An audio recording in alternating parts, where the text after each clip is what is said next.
もし夢で見た恐ろしい出来事が現実に起こってしまったら、遡ることおよそ5年前の2017年9月1日、アメリカノースカロライナ州が今回の舞台。深夜1時を回った頃、緊急電話のコールセンターに通報が入りました。目を覚ましたら隣で寝ていた妻が死んでいたんです。電話の主はマシュー・ジェームズ・フェルプス28歳。つい10ヶ月前に結婚したばかりの男性でした。一体何があったんですか？緊急電話のオペレーターはひどく取り乱しているマシューを落ち着かせながら話を聞き出します。するとマシューは震える声でこう説明したんです。何があったのかは分かりません。でも私が殺したんだと思います。だって私は妻を夢の中で殺していたから。夢の中の殺人が現実となってしまったと語る男。無意識で妻を殺害してしまった彼は果たして罪に問われるのか。幸せな新婚生活を送っていたはずの夫妻が隠していたもの、それは別人格の姿です。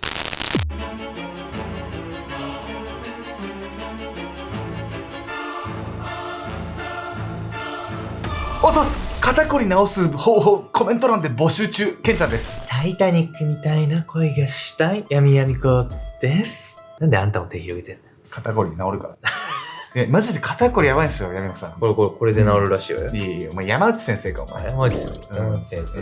直伝の。生体のね。生体の山内先生ね。本日ご紹介するのはアメリカで起こったある夫婦間に起きた殺害事件についてなんです。この事件ですね、夫が妻を殺したんですけど、なんと夫の供述によると、寝ている間に無意識に殺したというんです。いわゆる無遊病ってやつじゃないの？無遊病で殺しちゃったって話？無遊病とはちょっと違うんですけれども、じゃあだとしたら一体何があったのか、そして夫婦間に一体何があったのか、ね、そこが気になりますよ。自分の供述では無意識と言ってるんですけど、そういう犯行って罪に問われるのか、いろいろ気になる点がいっぱいあるような事件なんですけれども、早速事件発覚の経緯から見ていきたいと思います。悪夢の始まり。遡ることおよそ5年前の2017年9月1日、アメリカノースカロライナ州ローリー。深夜1時を過ぎた頃、緊急電話のコールセンターに通報が入りました。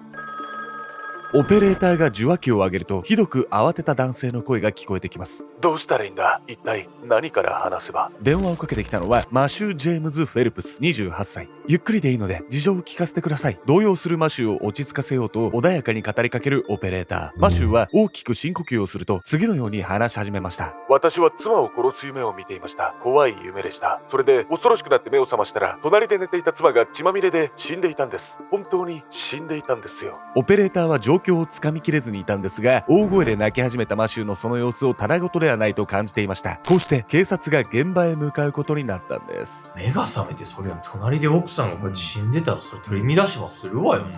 血まみれまでなってて、本当に何が起きたのよ。気になりますよね。現場の状況はですね、なんと警察が予想するよりもずっと凄惨なものだったんです。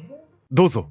大丈夫ですか？現場へ駆けつけた警察官は玄関の扉を開いたマシューの姿に目を見張ります。なぜなら彼は全身血まみれだったから。そのまま自宅の中へ警察官を案内するマシュー。新しく小綺麗なアパートは 2LDK で2人で住むには十分な広さ。整理整頓された室内の様子は夫婦の丁寧な暮らしぶりを物語っていました。そしてこちらです。そう言ってマシューが寝室の扉を開いた瞬間、警察官は思わず頭を横に振りました。これはひどいな。ベッドの上にはうずくまるような姿勢で亡くなっている女性の姿が、全身血まみれの彼女のそばには凶器となったナイフが転がっています。何があったのか説明していただけますか？警察官にそう言われたマシューは呆然としながらもこう答えました。私はただ寝ていただけで何が起こったのかはわからないんです。でもやっぱり私が妻を殺したんだと思います。夢だと思っていたのに。寝てる間に殺したって聞いてたけど、本当にそんなことってあるわけ？普通じゃないっすよね。なので夫マシューのね、その日の行動っていうのも普通じゃなかったんです。一体何があったのか。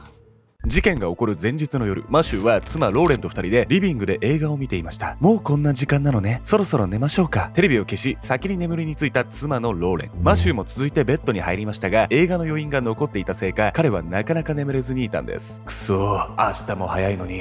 よし、こんな時は。そう言ってマシューが持ち出したのはコリシディンという風邪薬。ドラッグストアでも購入できるポピュラーな市販薬で、人によっては眠くなる副作用が見られる薬でした。眠れない夜、マシューは睡眠薬代わりにコリシディンを飲むことがよくあったんです。いつもより多めに飲もう。すぐにでも眠りたかったマシューはこの日、規定量よりもかなり多くコリシディンを服用したといいます。風邪でもないのにそんなたくさん風邪薬飲んじゃダメでしょ。でも確かに睡眠薬じゃなくてもさ、飲むと眠くなる薬ってよく聞くわよね。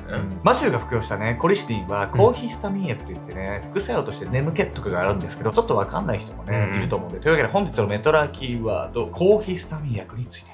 抗ヒスタミン薬とは、体内でアレルギー症状を引き起こす化学伝達物質、ヒスタミンの作用を抑える働きを持つ薬。主にくしゃみや鼻水、皮膚のかゆみなどのアレルギー症状を抑える際に使用されており、風邪薬でも配合されていることがあるんです。抗ヒスタミン薬は即効性こそあるものの、脳への影響が大きく、眠気や集中力、判断力の低下といった副作用があります。そのため、特に就寝前の服用が勧められているほか、服用後の車の運転が禁止されている場合も多いんです。規定量を超える抗ヒスタミン薬を服用したマシューはいつもよりリアルな夢を見ていたと供述しました。そして夢の中で妻ローレンの体に馬乗りになり、彼女をナイフでメタ刺しにしていたというんです。意識が朦朧としていて、夢と現実を混同したってことか。検視の結果、ローレンの遺体には頭や首、腕など123箇所の切り傷と刺し傷が発見されました。意識がないままナイフを振りかざす夫マシューの耳には妻ローレンの最後の声も届かなかったことでしょう。そして同時にこの事件は犯行の凄惨さとは別の意味でも物議を醸すものとなっていくんです。そんな危険な薬が普通に売られているなんて。騒然とする世論に対し、コリシディンの製薬会社バイエル社は抗ヒスタミン薬と暴力行為の関連性を否定する弁明に追われていました。さらに世論には次のような意見も見られるようになっていたんです。薬のせいで無意識にやったことだ。どうかマシューを無罪にしてあげてほしい。確かにかわいそうな話よね、これ。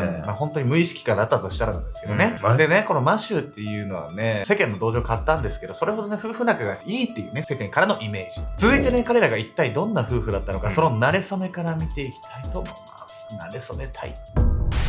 運命の二人。2016年11月、マシューは学生時代の同級生、ローレン・ヒューゲルマイヤー・フェルプスと結婚しました。大学を卒業して数年、疎遠になっていた二人は SNS を通じて再会。マシューとローレンは学生時代の思い出話や共通の趣味の話題で意気投合したといいます。そんな二人が互いに特別な感情を抱くようになるのに、そう時間はかかりませんでした。彼は私の運命の人だわ。ローレンは僕にない部分をたくさん持っている女性だ。ローレンは温厚かつ愛情深く接してくれるマシューに。そしてマシューは気立てが良く責任感の強いローレンにそれぞれ強く惹かれていたんです。二人が結婚したのはごく自然な流れだったんです。羨ましいな。結婚後の二人の暮らしも幸せそのものでした。芝生の管理会社で働きながら聖書大学に通い、牧師を志す夫のマシュー、アロマキャンドルの販売員をしながら教会で日曜学校の講師を務める妻のローレン。二人はそれぞれの目標に向かって支え合いながら充実した日々を送っていたんです。妻ローレンの Facebook には仲良く肩を抱き合ったり、旅行先で頬を寄せ合ったり、二人の楽しげな新婚生活の様子がたびたびアップされていました。いや、めちゃくちゃ幸せそうな夫婦じゃないのよ。いや、それがまさか自分がさ、大好きな妻のこと殺しちゃうってめちゃくちゃマシューショックでしょ。無罪にしてほしいっていう意見が出てくるの結構納得なんだけど。いや、それがですね、実はそうとも言えないんです。こんなに素敵な男性を夫と呼べるなんて、私は本当に幸せだわ。コメントとともに投稿されるローレンの写真には、カメラを構えるマシューへの愛が溢れていました。対するマシューは Facebook のプロフィールに2人の結婚式の写真を設定。SNS 上の彼らは誰がどう見ても深い愛情で繋がれているように見えていたんです。そんな2人の事情を知った人々は、せめてマシューが無罪になるようにと祈るような思いで裁判の行方を見守っていました。しかしこの後、そうやってマシューに同情していた人々にとって耳を疑うような真相が明らかになるんです。実は事件当時、マシューが飲んだ風邪薬は副作用が出るほどの量ではなかったんです。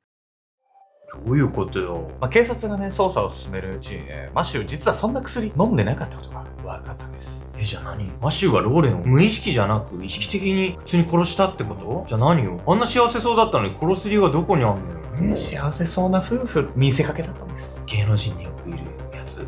昨日その話したな。紐解かれる真実。ねえマシュー、何なのよこの請求書。いい加減にしてよ。声を荒げ、クレジットカードの請求書を突きつける妻ローレン。しかし視線の先にいるマシューは彼女のことを一切気にも留めようともせず、パソコン画面にかじりついていました。今いいところなんだ。後で聞くよ。気のない返事をしたマシューはオンラインゲームに興じている最中でした。実はマシューは廃人レベルのゲーマーで、オンラインゲームに月15万円ほども課金するほど、月の給料を全てゲームにつぎ込んでしまうようなことも珍しくなく、妻のローレンは常々頭を抱えていたんです。そして結婚から半年ほど経った頃、ローレンは何を言っても態度を改めようとしないマシューに対し、次のようなことを口にするんです。無駄遣いをやめてくれなかったら離婚するから。するとマシューは、なんだとふざけるな。なんと反省するどころか逆上してローレンに暴力を振るうようになったんです。これはちょっと穏やかじゃないわね。うんじゃあもう SNS の幸せそうなあの姿は本当に見せかけだったってことね。まあそうなんですよ。やっぱ夫に暴力振るわれてるって先生に言えるわけもないですからね。ただね、マシューのね、周りにはね、その異変とかちょっとした違和感気づいてる人、実はいたんです。実はマシューは妻との幸せそうな姿を SNS に投稿する傍ら、非公開で運営しているインスタのアカウントを持っていました。アカウント名はマーティー・ラジカル。投稿内容はアメリカン・サイコという映画について語るものでした。アメリカン・サイコとは2000年に公開されたアメリカの映画で、主人公のエリートビジネスマンが快楽殺人を繰り返すサイコホラー。作品内では過激な暴力表現が見られ、一部のコアなファンからカルト的な人気を博しているんです。マシューはこの作品の大ファンで、インスタのプロフィール写真には主人公ベイトマンが血まみれになっている画像を設定。その他映画のシーンを切り取った画像や自身がベイトマンに扮した写真などを投稿していました。当然作品自体に問題があるわけではないんですが、マシューのあまりの入れ込み具合に周囲の友人も違和感を感じていたといいます。そんなマシューの様子を友人はこう語りました。あいつは何を考えているのかわからなくて怖い時があったよ。作品に夢中になりすぎてこんなことを言い出したことがあってさ、一度でいいから人を殺してみたいって。やばいのは浪費癖だけじゃなかったのね。そうなんです。マシューのやばいとこってね、その奥さんとの関係値だけじゃなくて、そもそも危険思想のね、持ち主だったんです。結婚から10ヶ月を迎えようというその頃には、妻ローレンの家族も夫婦の異変に気がつき始めていました。ローレンの父デールは最後にローレンに会った際に、彼女がどこかイライラしているように感じたといいます。しかし夫婦の問題だと考え、あまり踏み込んだことは聞けずにいたんです。そして迎えた2017年8月31日、その日の夜、妻ローレンの妹ベスはローレンから次のようなメールを受け取ります。マシューったら無駄遣いだけじゃなくて別の女と浮気までしてたの。信じられない。もう本当に離婚するわ。間違いが起こってしまったのはそれからつい数時間後のことでした。無駄遣いはしないって約束したばかりじゃない。将来のために貯金してたのに、まさかそれにまで手をつけるなんて。それにマシュー、私知ってるのよ。あなた浮気してるでしょ。リビングのソファーに腰掛けるマシューはローレンの声など聞こえないかのように映画を見続けている。何か言いなさいよ。黙ってればいいとでも思ってるの。はあ、もういいわ。私ももうあなたに対して言うことは何もない。これからのことは明日話しましょう。マシューに呆れたローレンは一人で寝室に入っていた。もういや、すぐにでも寝たい。そんな風に思いを巡らせていたのもつかの間。マシューとの口論で疲れていた妻ローレンはすぐに眠りに落ちた。それからしばらく経った頃だった。暗闇の中、寝室の扉を開け、妻ローレンが眠るベッドに静かに近寄ったのはマシューだった。彼はベッドに足をかけてその上に乗ると、ローレンの体をまたぐようにして彼女を見下ろしていた。バイバイ、ローレン。そう口にしたマシューの手には鈍く光るナイフが握られていた。そうして彼は妻ローレンに馬乗りになると、何度となくナイフを振り下ろした。ローレンがピクリとも動かなくなったその後も、マシューはナイフを振り下ろし続けた。明かりがついた洗面台には風邪薬のコリシディンが置かれていた。どう言ったらいいか分かんないわ。ローレンが離婚切り出したのも結局全部マシューの自業自得じゃないの。そうなんですよ。もうなんかさ、煩わしかったからっつって殺すっていうか選択肢が意味わかんないですよね。離婚すりゃいいじゃんね。わかりなさい。2018年10月、マシューは妻ローレンを計画的に殺害したことを認めました。結局、風邪薬を飲みすぎたというのは刑罰を軽くするための嘘。マシューは緊急電話に通報したその時から意識が朦朧としている演技をしていたんです。最終的な判決は終身刑。妻を殺害し、故意ではないと偽装しようとした彼にとっては当然の報いでした。SNS では幸せを装っていても、実際は問題だらけだったマシューとローレンの夫婦関係。二人のように幸せに見えていても、写真には写らない問題を抱えている人は決して珍しくないのではないでしょうか。たとえそれが愛するパートナーだったとしても、相手のことを少しでもおかしいと感じたら、信用できる第三者に相談する勇気が必要なのだと僕は思います。